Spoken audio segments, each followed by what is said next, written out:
तो दोस्तों कैसा हो अगर आपके पड़ोस में रहने वाला एक आदमी पागल हो जाए और पागल होकर खुद की फैमिली का मर्डर कर दे और मर्डर करने के बाद खुद भी सुसाइड कर ले। तो दोस्तों आज हम एक ऐसी ही कोरियन मूवी का रिव्यू करने वाले हैं जो कि हॉरर मूवी है। ये वैसी हॉरर मूवी नहीं है जो बॉलीवुड में घिसी पिटी हॉरर मूवी दिखाते हैं, एक ही चीज को बार बार दोहरा दोहरा के, वो दरवाजा खड़खड़ हो रहा है, हवा चल रही है, यहाँ से आवाज आ रही है, वहां से चीखने की आवाज आ रही है। ऐसा कुछ भी नहीं है इस मूवी के अंदर। बिलीव मी, आपको ये मूवी देखने के बाद पता चलेगा कि असली मूवी होती क्या है, असली हॉरर मूवी क्या होती है, मेकिंग क्या होती है।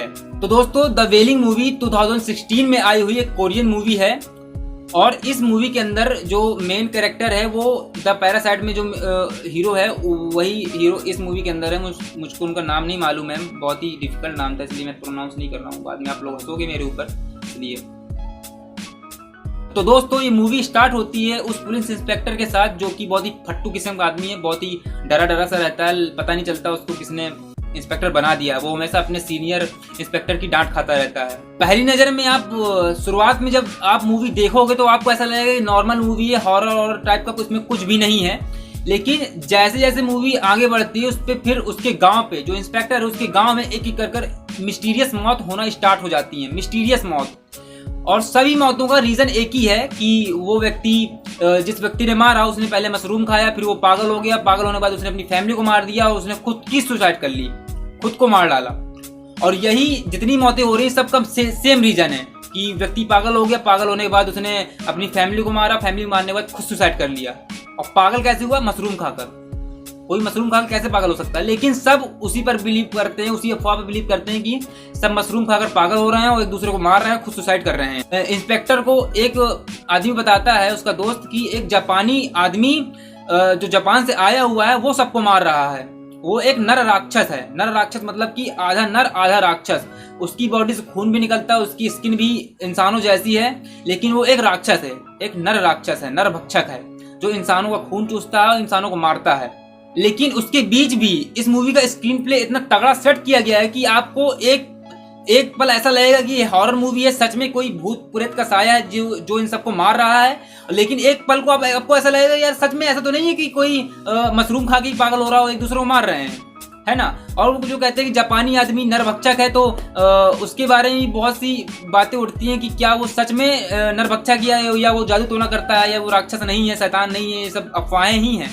तो बहुत सी चीजें उठती हैं माइंड में, लेकिन आपका माइंड मल्टीपल बेस पे चलता है कि आप डिसीजन नहीं ले पाते कि ये सच में हॉरर मूवी है या कुछ और है। इस मूवी के अंदर सस्पेंस बहुत ही बरकरार रखा गया है इस मूवी के अंदर। और मेन पॉइंट जो नरभक्षक है वो उसका जो तरीका है मारने का लोगों का, पहले वो उनकी कुछ चीजें लेता है, उनकी चीजों को घर ले जाकर फिर उनकी फोटो खींचता है, उसके बाद फिर वो जादू टोना करके उन पर आत्मा सवार करता है, उसके बाद वो पागल हो जाते हैं। ऐसा कुछ दिखाया गया है मूवी के अंदर। इसी बीच इन्हीं सब बातों के बीच हीरो को, जो मेन कैरेक्टर है इंस्पेक्टर, उसको पता चलता है कि उसकी बेटी भी उसका शिकार हो चुकी है, क्योंकि उसके घर में वो जाकर जब देखता है तो उसके घर से उसको उसकी बेटी का जूता मिलता है, जिसकी वजह से उसको पता चल जाता है कि उसकी बेटी भी इसके जादू टोने का शिकार हो चुकी है और मेरी बेटी के अंदर किसी न किसी बुरी आत्मा का साया है। अब वो इंस्पेक्टर, जो फट्टू इंस्पेक्टर है, वो अपनी बेटी को बचाने के लिए निकल पड़ता है उस नरभक्षक को मारने के लिए। उसके बाद जब वो शैतान के पास जाता है वापिस से, तो शैतान उसको घर में नहीं मिलता, वो वहां से भाग चुका होता है।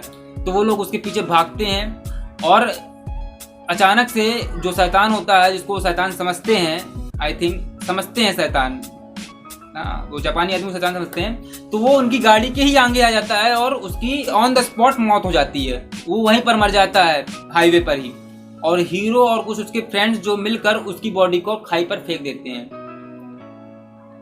तो अब यहाँ पर एक सस्पेंस फिर क्रिएट होता है कि अगर अभी तक हम जिसको किलर समझ रहे थे, जिसे शैतान समझ रहे थे, जिसे हम कह रहे थे कि यही सबको मार रहा है, यही जादू टोना कर रहा है, यही एक शैतान है जो पूरे गांव वालों को मार रहा है, एक एक करके पागल कर रहा है, अब तो वही मर गया, तो अब तो प्रॉब्लम सॉल्व हो जानी चाहिए। लेकिन ऐसा नहीं है। अब एक टर्निंग पॉइंट आता है, हमको पता चलता है कि तांत्रिक फोन करता है हीरो को, इंस्पेक्टर को, कि अभी शैतान मरा नहीं है, जिस भी जापानी आदमी को आपने मारा वो शैतान नहीं है, वो सिर्फ शैतान को भगाने का काम कर रहा था। वो भी एक तांत्रिक है मेरे जैसा, जो शैतान को भगाने का काम कर रहा था।